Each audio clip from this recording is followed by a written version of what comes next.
Like most kids, I grew up confident and absolutely knowing what I wanted. By the time when I was 10 years old, we were clear with our crowd of boys what we wanted to do, how we wanted to do it, and almost all of it revolved around play. So we would play for many hours and got interrupted by our parents when they wanted us to do something profitable, according to them, and which we called a nuisance from our end.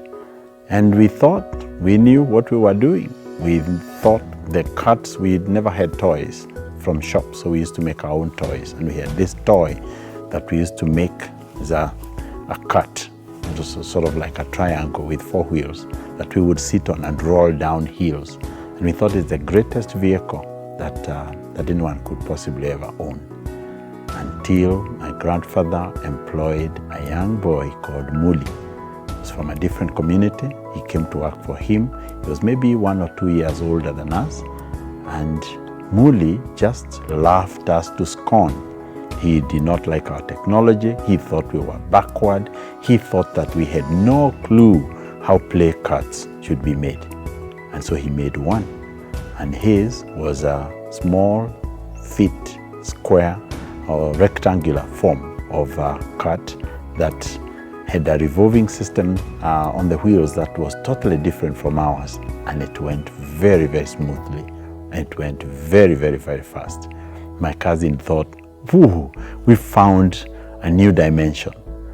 I was thinking, how is it possible that we could have been so ignorant that we had no clue how to make something that is this great? So for me, my lesson was, there's always somebody who is smarter than me. And I thought, I can always learn something from somebody else. I need to find out more.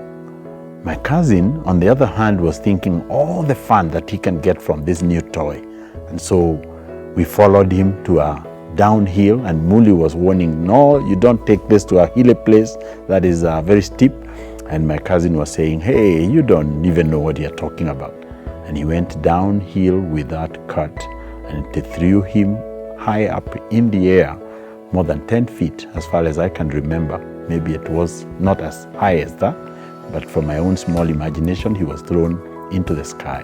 And when he came down, he fell on top of barbed wire that scraped him in more than 10 different places. And we had to hide this from our parents for about 3 months until he healed. But I learned another lesson, that not everything that glitters is gold.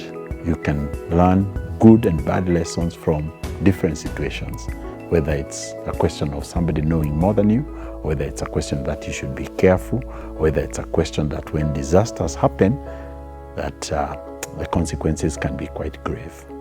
Yeah, that's our story for today.